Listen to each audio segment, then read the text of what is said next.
Oi, Olá! doutora. Olá, boa noite, tudo bom? Boa noite. Tudo ótimo, graças a Deus. E por aí, tudo bem? Prazer, tudo bem, prazer estar com vocês. Queria agradecer mais uma vez o convite de todos, né? Primeiramente foi Bruna que me chamou, então que entrou em contato Isso. primeiro comigo. Então fico muito honrada com esse convite de vocês. Obrigada, doutora. Para nós é um prazer ter você aqui conosco nessa noite, né? Porque nós vamos ter a oportunidade de ouvir as suas considerações feitas a partir de um novo ponto de vista, né?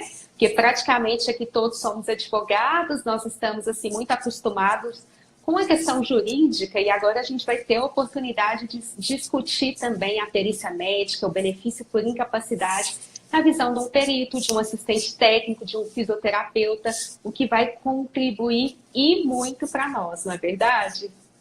Isso, muito obrigada. Doutora, vamos iniciar então a nossa live. Nós lançamos lá no Instagram, né, aquela caixinha de perguntas e muita gente mandou várias perguntas e nós vamos começar agora a tratar a respeito dessas questões que foram levantadas. E eu acho que, assim, inicialmente, acho que nesse primeiro momento, eu queria que você falasse um pouquinho para a gente daquele primeiro atendimento. Chegou o cliente no seu escritório, você identificou que é um benefício por incapacidade. Aí, como sempre, o cliente não tem relatório, ou se ele tem, tá antigo, ou então é um relatório, doutora, muito sucinto, que está faltando informação. E não dá, não é verdade, para ajuizar uma ação ou até mesmo fazer um requerimento administrativo com um relatório que não está bom ou sem relatório, evidentemente. Então, eu queria que a doutora trouxesse para nós quais são aquelas informações que o advogado, ali no seu primeiro atendimento, deve observar, deve orientar o seu cliente para buscar no relatório. O que tem que conter nesse relatório para auxiliar na prova da incapacidade? Isso, olha só, o meu primeiro atendimento com o cliente, o que é que eu geralmente preconizo, eu recomendo que o advogado faça? A pergunta-chave é o quê? Qual é a doença e qual é a dificuldade que ele tem a partir daquela doença? Por quê? Aí a gente já diferencia a doença da incapacidade, né? Que eu sempre falo, a doença é uma enfermidade, né? É o nome do CID, é o nome daquela moléstia. E a incapacidade são as manifestações clínicas referentes daquela doença. Então, com essa Doutora, só fazendo pergunta-chave... uma ressalva, até a reforma da Previdência, ela trouxe esse conceito, né, de incapacidade muito forte. Até o nome do benefício mudou, não é verdade? Então, me parece que agora nós temos que ficar bem atentos a isso que a doutora está falando, para descartar o que é doença e ir só naquilo que é incapacidade. Claro, com certeza, gente. Por quê? Porque critério de concessão de benefício é a incapacidade e não a doença. Olha só, deixa eu dar só um alôzinho aqui para doutor Bruno Carneiro, meu parceiro, morrendo de saudade, Bruno. Doutor Marcos Barros também, que é a celebridade da internet, também está aqui. Me sinto lisonjeada. Me sinto lisonjeada. Então, essa primeira pergunta é a pergunta-chave, né? Então, depois disso aí, você vai ter que olhar a documentação. Outra dica-chave, você tem que ver a documentação, a data do início da incapacidade. Se foi antes ou pós-reforma. Por quê, Catiana? Por causa do benefício que você vai pleitear. Se é um cálculo diferente ou não. A gente sabe que com a reforma houve mudanças, né, decorrentes principalmente da aposentadoria por invalidez, que agora é a aposentadoria por incapacidade permanente. Então, a gente tem que analisar qual é o melhor benefício. Então, a gente tem que olhar... Porque a renda mudou, né, doutora? Hoje a renda também inicia com 60% na aposentadoria 60%. Por invalidez. E o valor total é de 80%, não é de 100%, né? Agora não é mais de 80%. Então, existem essas mudanças e a gente tem que avaliar a questão do melhor benefício para nosso cliente. Com relação aos critérios dos laudos, eu sempre falo que é muito importante um laudo ter a maior característica possível. a maior sintomatologia daquele cliente possível. Por quê? Porque configura a incapacidade, ajuda o juiz e o perito para dar aquele benefício ao cliente. Por exemplo, um laudo que tem, doutora, por exemplo, Simone, que tem protusão discal, tem o CID de protusão discal, M51.1, e ela vai ser afastada, a hérnia de disco, e ela vai ser afastada por 30 dias, vamos dizer, 30 dias. Então, isso aí está falando da doença, mas cadê a incapacidade? O que é que você não pode fazer? Entendeu? Então, assim, o que eu preconizo é que os laudos sejam mais detalhados. Por quê? Porque a gente que é perito já vê aquele laudo, já vê que você tem dificuldade, por exemplo, de agachar, uma dificuldade de andar por muito tempo, né? De ficar em posições paradas ou sentada por muito tempo, ou em pé por muito tempo. Geralmente quem tem problema de coluna tem. Então, assim, o que eu preconizo é isso, que o laudo seja mais detalhado possível. E onde é que estão esses requisitos? No artigo 1851 do Conselho Federal de Medicina, tem lá listado todos esses requisitos. Inclusive, esses mesmos requisitos servem também para antecipação de auxílio-doença, tá? Na esfera administrativa. Então, é praticamente os mesmos, os requisitos. Então, a gente tem que também colocar esses requisitos na esfera judicial. Eu também acho muito válido, ok? Entendi. E essa é uma questão que o nosso cliente tem uma certa dificuldade, porque ele geralmente, né, doutora, é atendido pelo médico do SUS. E o médico do SUS coloca ali no máximo o nome da doença com o CID e pronto. Ele não explica quais são as dificuldades, né, os sintomas que aquela doença causa, ao ponto de levar à incapacidade. Então, às vezes, a gente tem dificuldade quanto a isso. E até mesmo em relação ao assistente, ao relatório do médico assistente, que muitas vezes é visto na justiça, né, como um laudo inferior, que não prevalece, por exemplo, sobre o laudo previdenciário. Então, às vezes, vai com o relatório do médico particular, tem perito que fala, não, pagou para fazer. Não sei se a doutora já ouviu essa questão, mas a gente enfrenta bastante dificuldade nesse ponto. Enfrenta, inclusive, né, na verdade, quem manda em tudo, que eu sempre falo, quem manda é o perito previdenciário, ou seja, por hierarquia, na verdade, quem manda em tudo é o perito previdenciário. Só lá embaixo está o médico assistente, né? A opinião do médico assistente. Isso é muito ruim, né? Muito desgastante para nós advogados e também para os peritos. Mas essa hierarquia tem que ser respeitada. Inclusive, essa hierarquia está no Manual de Perícia Médica, de 2018. Manual Técnico de Perícia Médica. Do INSS. Isso mesmo, tá? Então, isso aí já está lá. Infelizmente, a gente não tem como mudar. Entendi, doutora. Me fala uma coisa. E aquele relatório que vem com a incapacidade por tempo indeterminado? Como que isso é visto pelo perito? A senhora acha que é melhor a gente pedir, não para o INSS, porque hoje o INSS está exigindo um tempo mínimo de afastamento constando no laudo, mas para aquela ação judicial? É melhor você pedir ao médico que estime o tempo de recuperação ou coloca por tempo indeterminado? Isso pode dificultar a análise? Como que funciona? Olha só, eu acho que vai depender muito do tipo de benefício que você está pedindo para o seu cliente, como também da doença. Existem algumas doenças que a gente sabe que o segurado vai ter que se afastar de forma indeterminada. Por exemplo, uma AIDS. Ele vai se curar de AIDS? Não vai. Né? Uma doença ou enfermidade que vai ter tratamentos paliativos, vai ter medicamento, né? Mas ele não vai se curar. Então, depende muito. A gente tem que avaliar essa questão aí.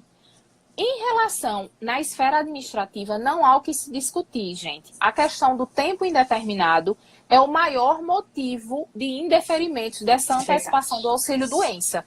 Então, por favor, se algum cliente chegar para vocês e tiver tempo indeterminado, ou então avalia-se na perícia, também já peguei. Assim, alguns médicos não querem colocar o tempo. Então, se Não você quer assumir essa responsabilidade. não quer assumir essa responsabilidade, mas acaba prejudicando o nosso cliente, tá? Então, depende muito da questão da doença. Por isso que eu assim, bato tanto na tecla, doutora, da gente sempre colocar na petição inicial, como também nos quesitos, que a gente vai falar disso depois, falar um pouquinho sobre a doença, sobre a etiologia, de onde é que ela vem, a evolução da patologia, qual é o tratamento certo, porque às vezes eu tenho uma doença, mas não estou fazendo o tratamento certo. Então eu não tenho como ficar bom, não tenho como ficar capaz. Não, e é a realidade de muitos brasileiros que não têm acesso ao tratamento, à medicação, à fisioterapia. Claro, a gente sabe que o acesso ao tratamento é muito difícil, né? Aqui pelo SUS a gente consegue com muito sacrifício.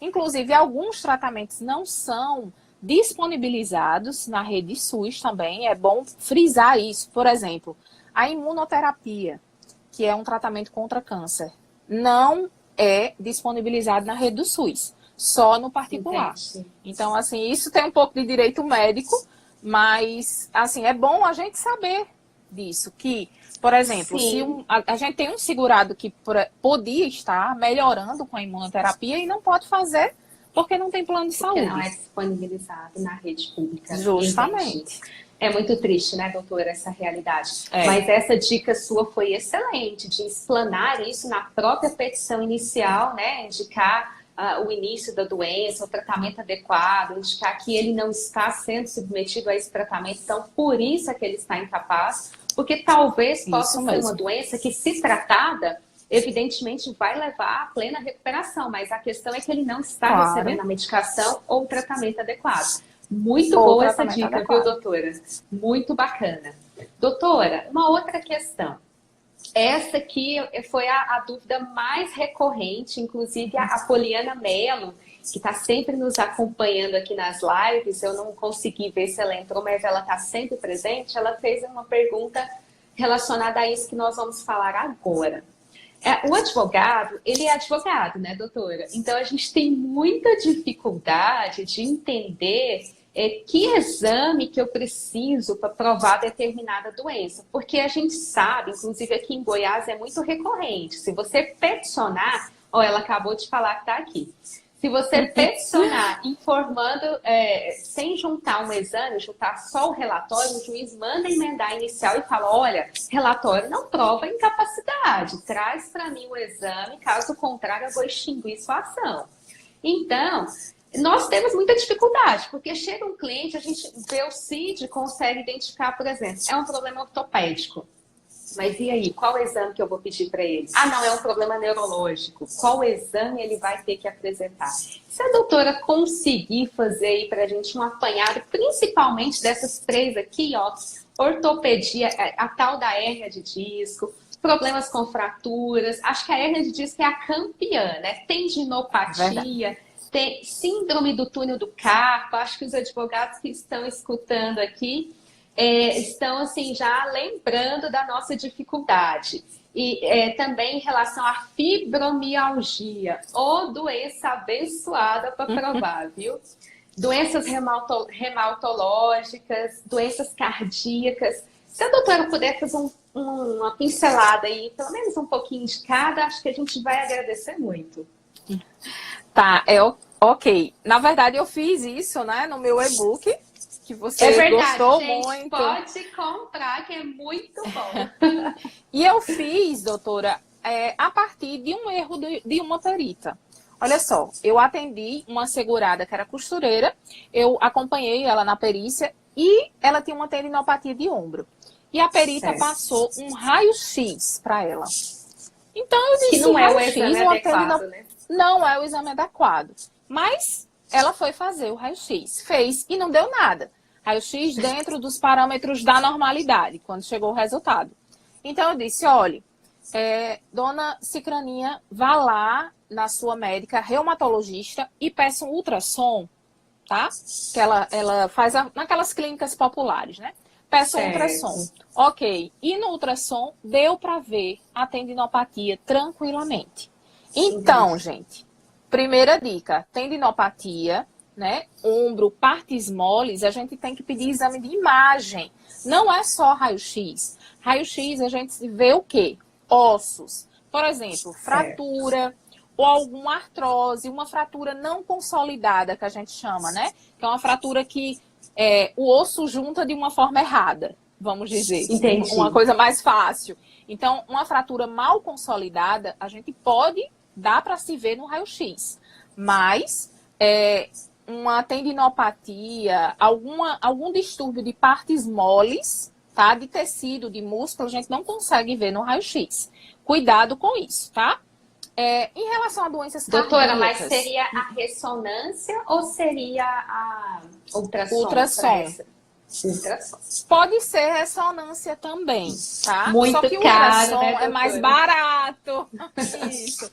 O ultrassom é mais barato. Então, assim, quando é ombro, quando é uma parte menor, eu prefiro pedir o ultrassom, tá? No caso de distúrbios de coluna, aí já é ressonância. O melhor exame é a ressonância. Tem um perito daqui da região que diz que se qualquer pessoa fizer a ressonância, vai dar alguma coisa vai na achar. coluna. Quem procura, acha. Então ele diz, Verdade. olha, Tatiana, se você fizer alguma coisa na coluna, se você fizer a ressonância, você vai achar alguma coisa na coluna. Então, ressonância é o melhor exame para mim, mas é o mais caro também, tá? Outro exame também é a questão de cardíaco, né? De pessoas cardíacas, para a gente conseguir comprovar a incapacidade. A gente tem que analisar a doença desse cliente. Por exemplo, se ele tem uma patologia estrutural do coração, num ecocardiograma dá para ver. Se ele tem já outro tipo de patologia que, por exemplo, se cansa aos esforços, aí você pode pedir para fazer um teste de esteira, que foi o caso também que aconteceu comigo, tá? Eu pedi também para um pedreiro fazer esse teste de esteira e ele não conseguiu terminar esse teste. Então, deu para ver que realmente ele se cansava aos pequenos esforços. A síndrome do túnel do carpo. Muita gente me pergunta, doutora, o que é que eu coloco na síndrome do túnel do carpo? Eu peço uma cintilografia. Muitos advogados assim, eu disse, não, gente. A síndrome do túnel do carpo a gente tem que pedir a eletroneuromiografia, que é outro tipo de exame que mede a condução nervosa, tá ok? Então já é outro tipo de exame. O que é que faltou? Fibromialgia. A danada da fibromialgia. Isso, a fibromialgia é bem difícil da gente se comprovar o diagnóstico, né? Como também incapacidade. É mais clínico, né, doutora?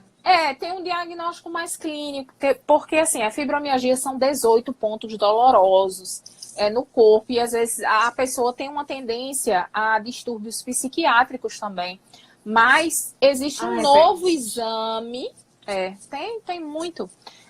Existe um novo exame chamado termografia, que é realizado por um fisioterapeuta, tá? Pelo fisioterapeuta, esse novo exame tem como fazer o diagnóstico da fibromialgia. Então, anotem também isso. Faltou algum exame? Bacana essa dica.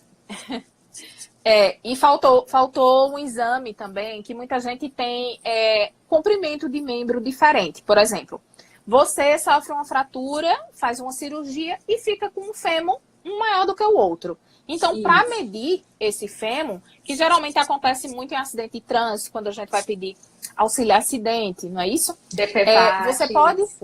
DPVAT, justamente. Eu sempre falo que os ex-DPVATs a gente consegue auxílio acidente, né? É um nicho de mercado. Exatamente. Inclusive, a senhora deu uma excelente dica aí, ó. Quem fez DPVAT, dá uma olhada na carteira para ver se não é caso de auxílio acidente.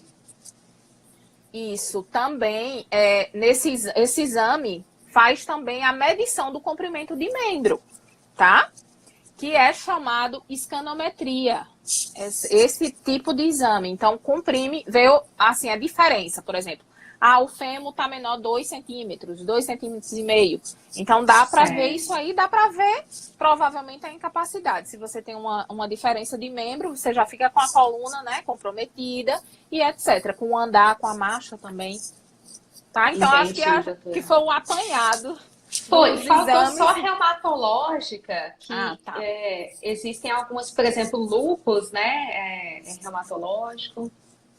Isso, artrose é reumatológico. Artrose. A gente depende muito. A espondilite anquilosante também é reumatológico. Só que depende muito, pessoal. Olha só, a questão de doenças reumatológicas, algumas a gente consegue enxergar pelo exame de sangue. Por exemplo, existem determinados exames de sangue, existe FAM, existe um fator reumatoide, se está positivo ou negativo.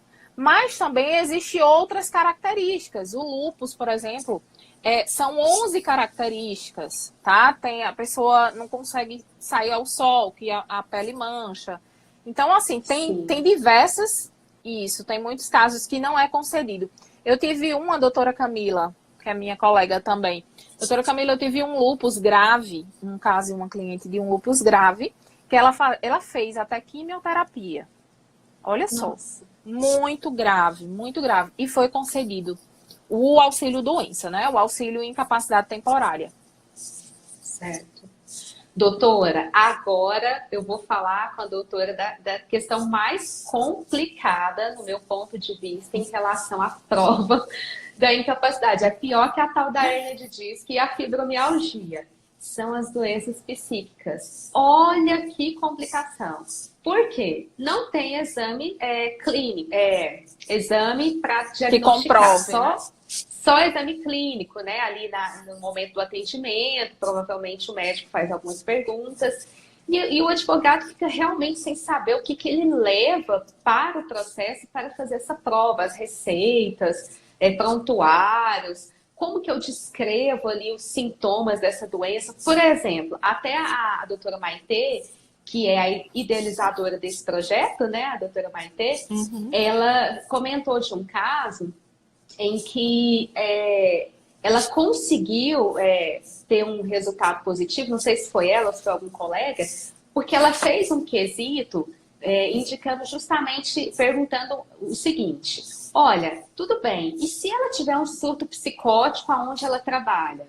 Isso pode gerar algum problema, gerar incapacidade, ela pode agredir alguém ou a si mesma, ideação suicida, não sei. Então, assim, essas doenças são muito complicadas para a gente fazer a prova. Alguém até perguntou aqui da esquizofrenia, né? E eu queria que a doutora falasse um pouquinho para a gente desse universo que é as doenças psíquicas. Olha só, muitos advogados me chamam, né, para questionar justamente isso. Catiana, como é que eu vou comprovar a incapacidade desses segurados que têm doenças mentais? Gente, doença mental, a gente só ganha benefício com prontuário. E por quê? Eu explico por quê. Porque se eu tiver uma doença mental e pegar um atestado, eu vou ter o quê? Meu nome, meu CID e o tempo de afastamento. Se eu tiver prontuário, vai ter o quê? A Catiana chegou hoje no escritório com comportamento suicida, irritada, brigou com a recepcionista, ou então chegou para atendimento no psicólogo, chegou com vestes inadequadas, né? Que acontece muito. Então, primeiro, prontuário. Segundo, fazer quesitos corretamente. A gente sabe que a incapacidade vai por dois caminhos. O caminho de não conseguir realizar e o caminho de não dever realizar, de não dever fazer, né? O de não conseguir, né, é mais na esfera física. E não dever é no caso dela ter um surto, é no caso dela oferecer risco para si e para terceiros.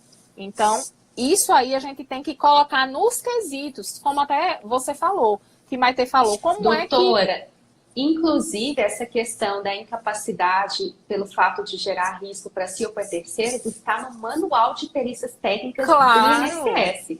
O INSS conceitua como incapacidade esse risco, não é verdade? Isso é um conceito. O doutor Luciano, meu querido colega daqui também de João Pessoa, seja bem-vindo, doutor, não tinha lhe visto. Então, segundo, o prontuário, quesito, tá? E também alguns outros artefatos. Vamos lá. Se a pessoa tem um retardo mental leve, vamos dizer, tem alguma outra... um retardo mental leve, uma criança, você pode juntar o histórico escolar. também dessa criança. Por quê?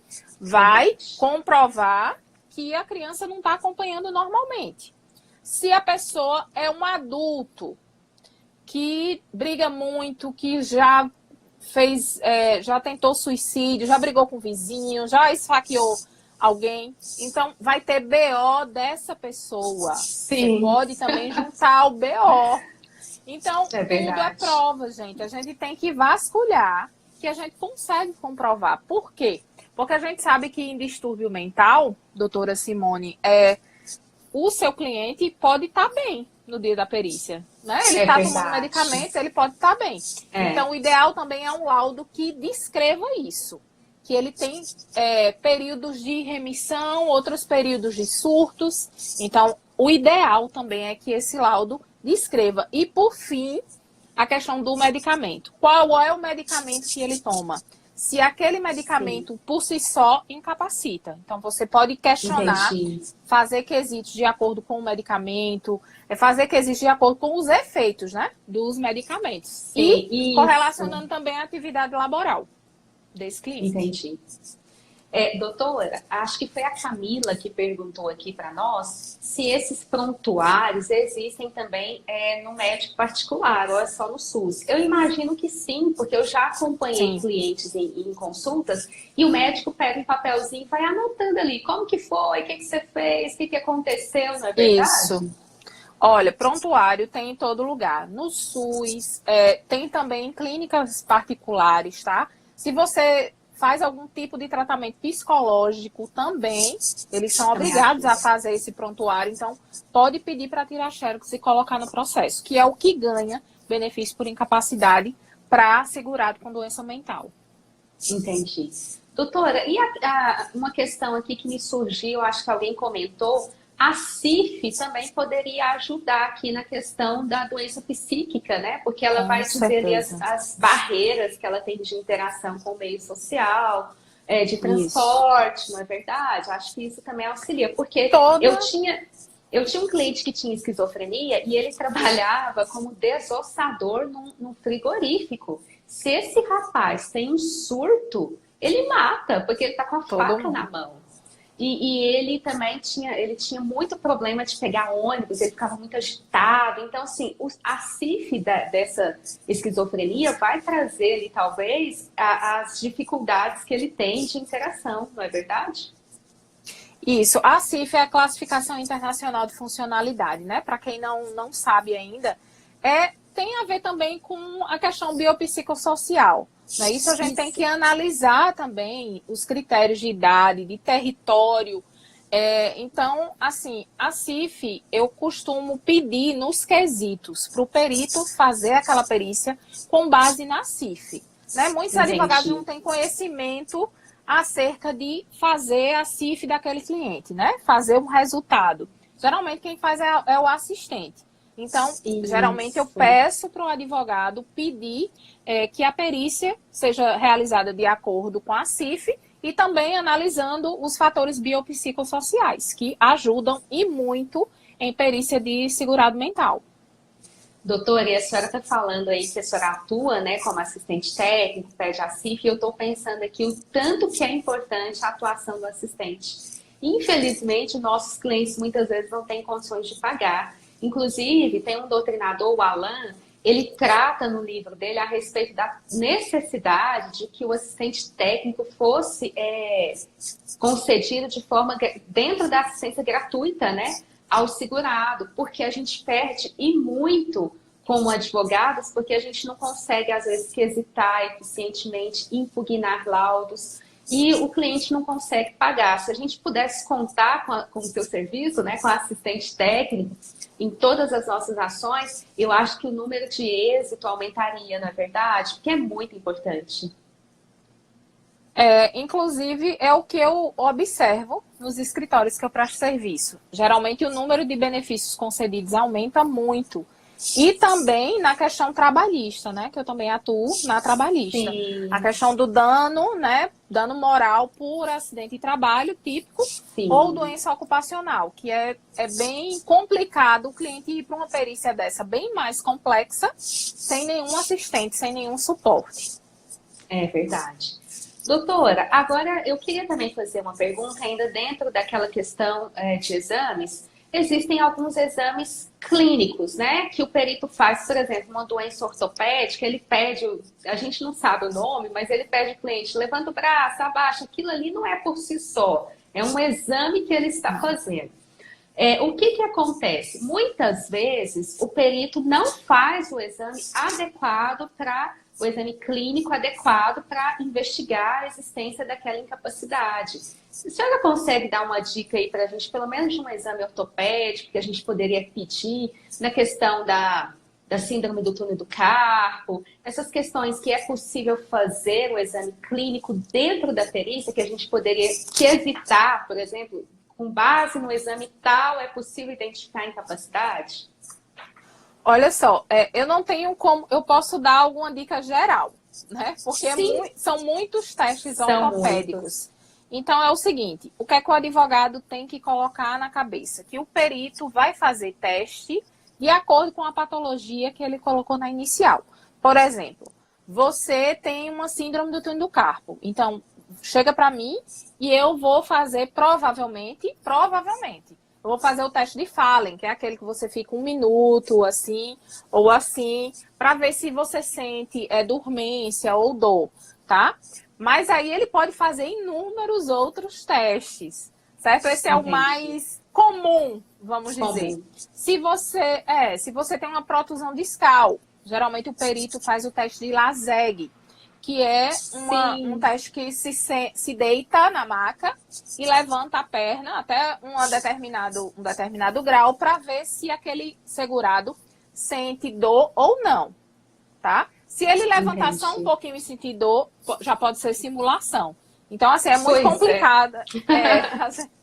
É muito complicado a gente falar de testes, mas, assim, a dica que eu dou é: olhe sempre quais são as manifestações clínicas que a doença atribui àquele seu cliente.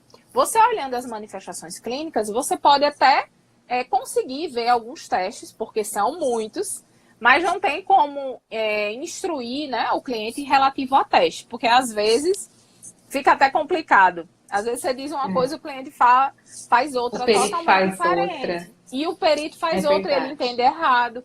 Então, assim, é bem complicado, mas desde já a gente tem que ter em mente que o perito só vai fazer um teste relativo à doença que você pediu na inicial, tá? Que você relatou na inicial.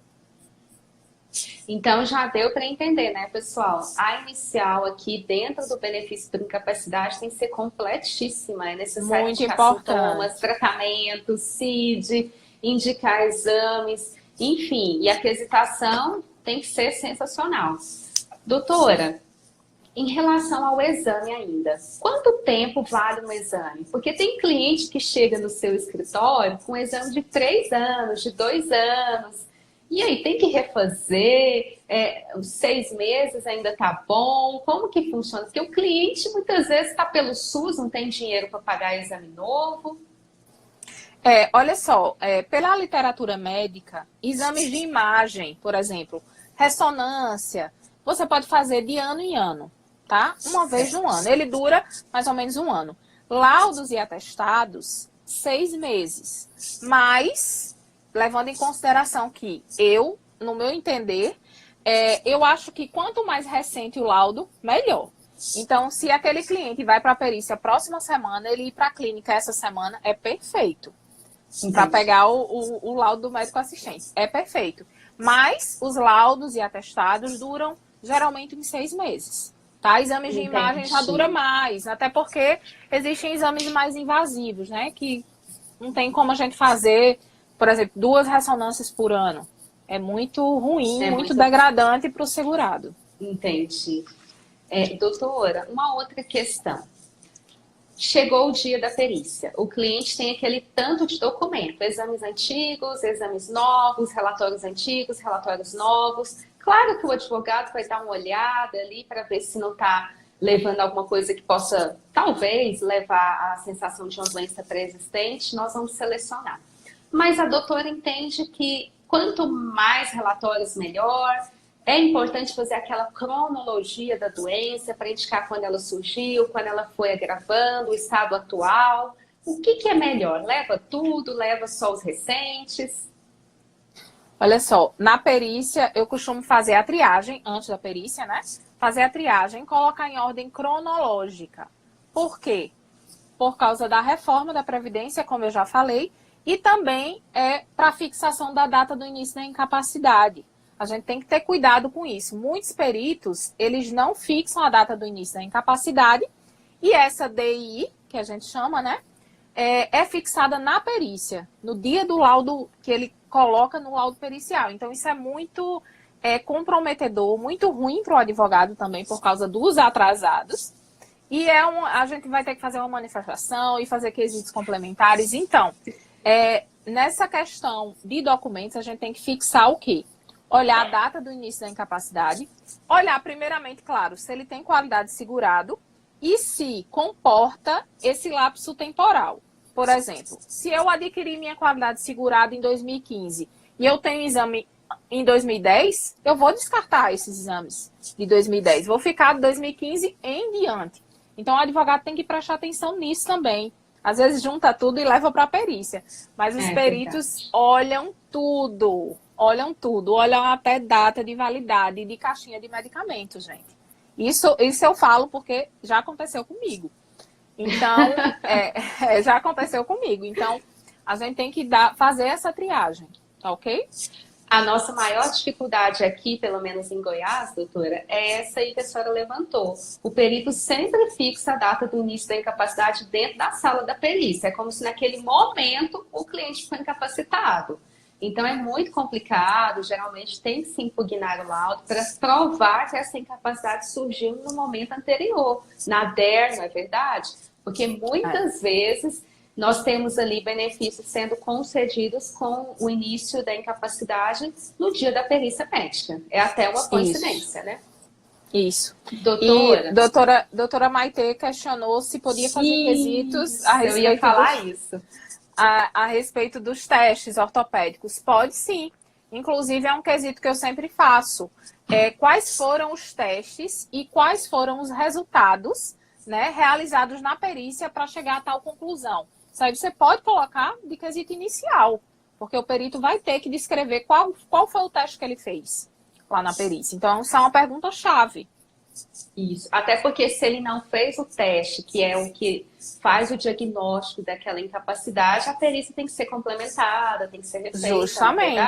Justamente. Então, tem como comprovar e tem como impugnar esse laudo. Isso. A doutora Simone Borges mandou uma pergunta aqui pra gente, se a gente consegue pegar o prontuário no SUS. Consegue. Aqui em Goiás, pelo menos, tem determinados, se for municipal ou estadual, o atendimento, eles exigem, às vezes, um requerimento por escrito, né? Pede um prazo ali de 30 a 60 dias para localizar o prontuário. O advogado tem que ter procuração com essa finalidade específica, mas a gente consegue pegar. Aí cada região deve ter sua particularidade. Doutora, então agora nós vamos passar... só mais uma questão. A doutora já até falou um pouquinho a respeito de medicação. Gera muita dúvida para nós se o efeito da medicação também gera incapacidade. Ou, por exemplo, quando o segurado está fazendo fisioterapia, isso é bom ou ruim? Prova que ele continua incapaz ou que ele está melhorando? A gente fica com muita dúvida em relação a isso, porque tem muita medicação, especialmente nas questões psiquiátricas, que a pessoa fica literalmente sem conseguir levantar da cama. É verdade.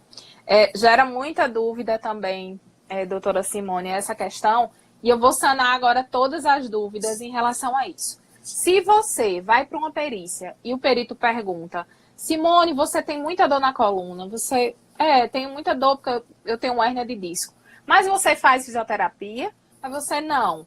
E você toma medicamento? Não. O que é que o perito vai achar disso aí? Vai achar que você não está incapaz. Ou seja, cadê os sintomas? Se a gente está sentindo alguma dor, algum incômodo, a gente procura tratamento.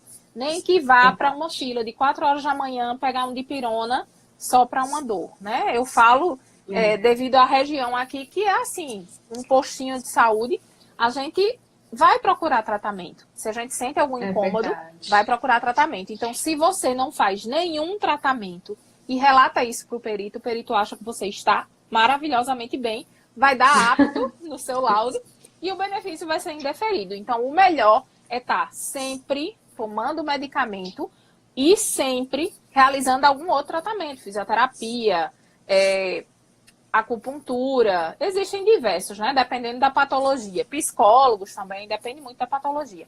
E em relação ao medicamento, o medicamento incapacita sim, pessoal. Olha só, por exemplo, pessoas que tomam Rivotril.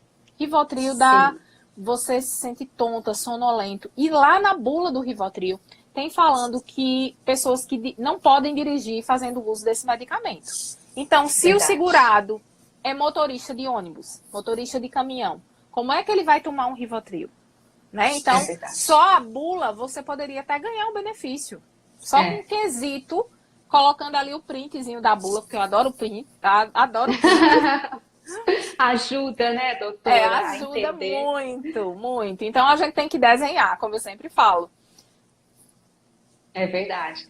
Doutora, agora eu queria que a doutora passasse, acho que para a parte mais importante, porque eu acho que todo mundo aqui já percebeu que o advogado nas ações de benefícios por incapacidade, ele é um investigador, né? Ele tem que sair olhando bula de medicamento, pegando o prontuário, ele tem que olhar os sintomas da doença, ele tem que verificar a cronologia para ver que documento vai juntar ou não. Ou seja, uma verdadeira investigação para se propor uma ação. Não é uma coisa assim tão simples como a gente pensa, né, doutora? Mas eu acho que para fechar com chave de ouro, ele tem que fazer bons quesitos. Né? Ele tem que indicar, aprender a quesitar a seu favor. Porque aqui em Goiás, e eu acho que em todas as sessões judiciárias são assim, existem quesitos padrões, né? Que o perito já tem. E lógico que a gente não vai fazer quesitos semelhantes ao dele, né? Porque senão o médico, o perito não vai nem olhar. Mas e o juiz já vai indeferir os quesitos, né? Que são repetidos. Mas como que a gente trabalharia isso? Até vi aqui que a doutora Maitê comentou, né? Que é sempre importante vincular a limitação à produção. Como que a gente poderia fazer esses quesitos de uma forma eficaz? Para que a gente tenha argumentos para uma impugnação, porque o laudo não veio com as respostas que nós precisávamos para a investigação daquela incapacidade. Olha só, vou dar um curso aqui de quesitos para quem nunca fez quesitos aqui. Excelente, doutora. Eu costumo falar que na quesitação a gente tem que respeitar uma tríade. E essa tríade é o quê?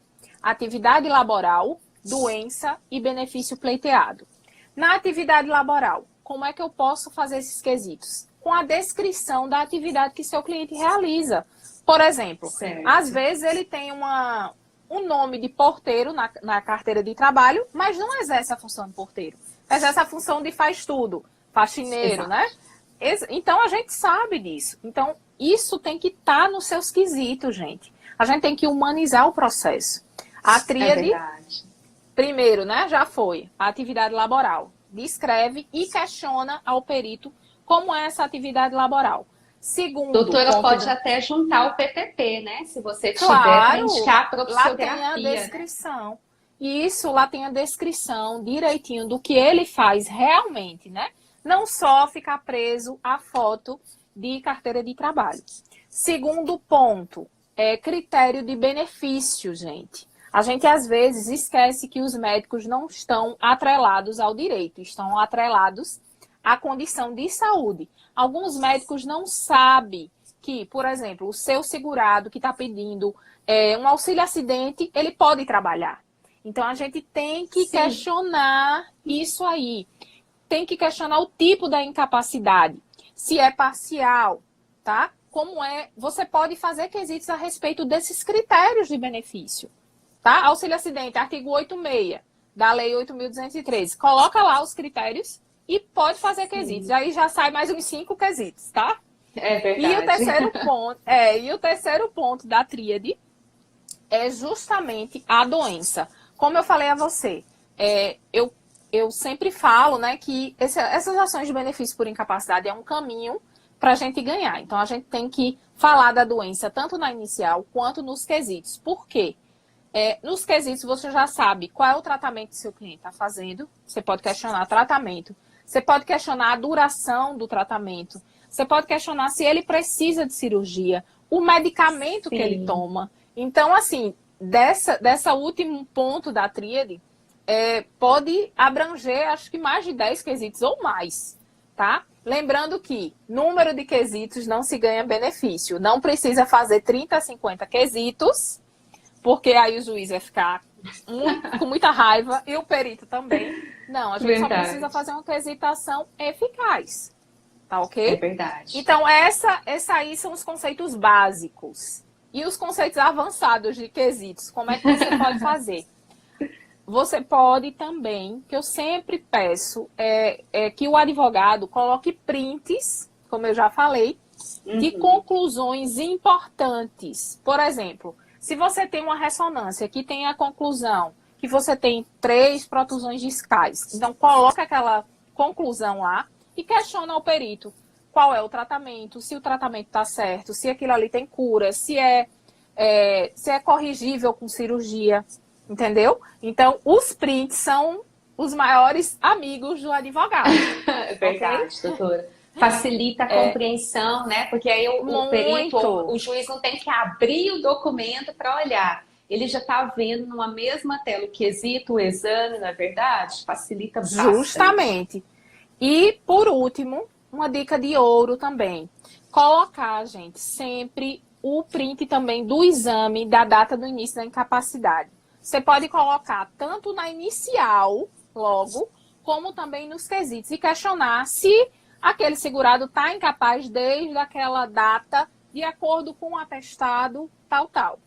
Então, isso ajuda demais, tanto o perito quanto o juiz, né? Para a gente não ficar brigando depois do laudo pericial, que não fixou a data do início da incapacidade. É bom fazer o trabalho antecipado, né, doutora? Já deixar o caminho preparado. Doutora, que dicas sensacionais. Isso, como eu falo, a gente trabalha para não tentar impugnar. A gente não quer impugnar o laudo, a gente quer ganhar o benefício antes, né, de qualquer impugnação. A questão de impugnação já dá mais trabalho, então a gente tem que humanizar a ação desde o início. A gente tem que percorrer esse caminho, ter esse cuidado desde o início.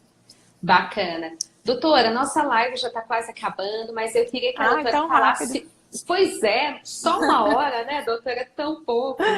Olha só, em relação a uma questão aqui que a doutora levantou, se o objeto da perícia é funcionalidade, é necessária a perícia médica? Porque a doutora Catiana é fisioterapeuta, né? Então ela vai trazer aqui para a gente um pouquinho a respeito dessa funcionalidade. Olha só, a questão esse quesito, né, que uma pessoa perguntou, relatou mais em relação à nomenclatura. Por quê? Porque o médico avalia a incapacidade. Não é isso? Avalia a incapacidade em perícias previdenciárias. Então, ela questionou isso. Por que não perícia de funcionalidade? Gente, é questão de vamos dizer,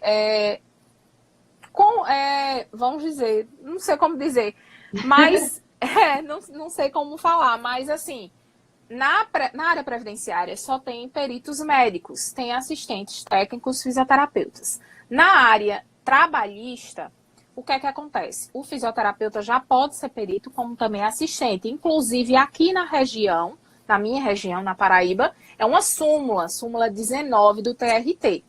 Então, o perito fisioterapeuta não faz um laudo falando que a pessoa é incapaz ou não. Ele faz uma análise cinesiológica funcional, total, força, incapacidade também tá junto, mas aí quantifica isso aí. O perito médico não, só diz que tá incapaz ou não. Entendi. Então essa é a diferença, vamos dizer. Mas eu acredito que em breve nós vamos alcançar também a questão da perícia previdenciária. A gente já está também conseguindo fazer perícias no âmbito civil, DPVAT, tá? Aqui já tem fisioterapeutas que conseguem fazer de acordo com a tabela, né? Tranquilo.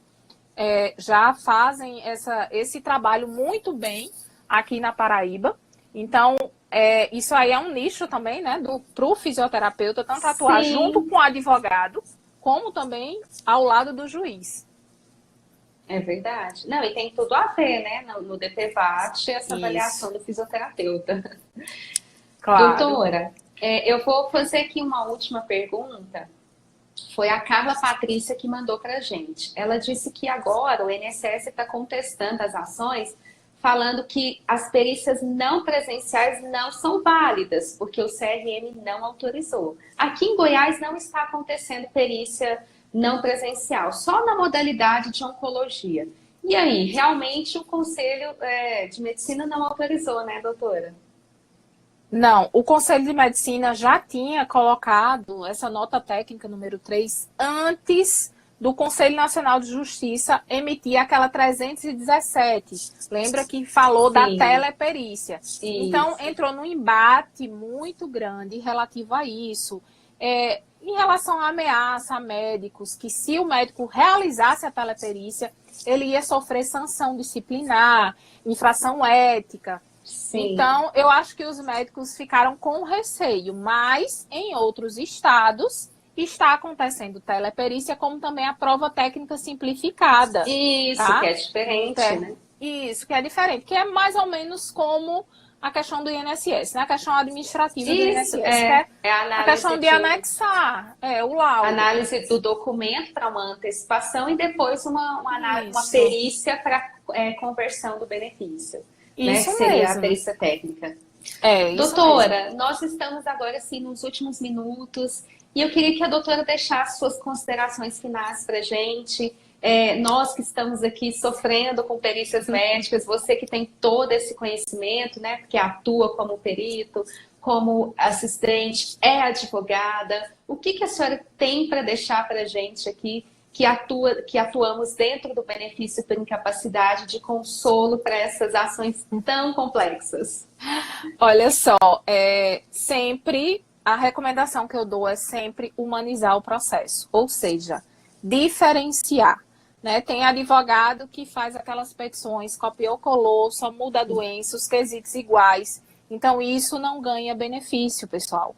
Os quesitos não podem ser genéricos, a gente tem que fazer de acordo com aquela tríade que eu falei lá no inicinho, que vai ficar gravado, Sim. Não é isso, doutora Simone? Vai ficar gravada no nosso canal do YouTube.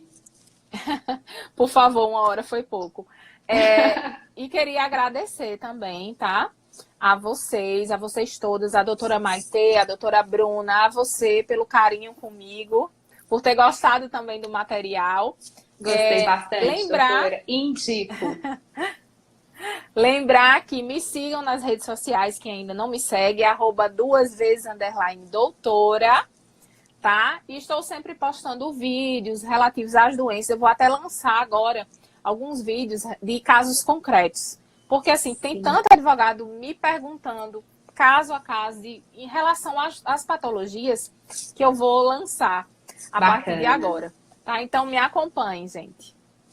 Obrigada a você, viu, doutora? Foi um prazer. O pessoal gostou bastante aqui, pelo que eu vi dos comentários, porque é um tema que causa muita dúvida mesmo. Tenho certeza que esse curso que a doutora vai lançar vai ser muito bom, porque nós, como advogados, temos muita dificuldade, né, de mexer com essa questão médica. Eu queria também agradecer a todos que participaram, que estiveram aqui conosco, e quero aproveitar para falar que esse projeto, o Papo de Previdenciárias, é um projeto que tem trazido lives com temas relevantes, mas também, pessoal, tem as nossas aulas que estão disponíveis no nosso canal do YouTube.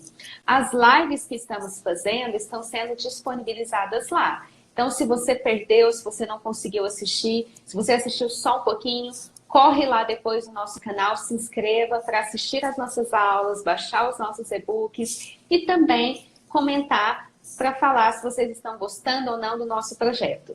Tá bom? Foi um prazer e nós esperamos, o pessoal está pedindo aqui fazer uma nova live, se for possível, se os calendários baterem, nós vamos falar um pouquinho mais.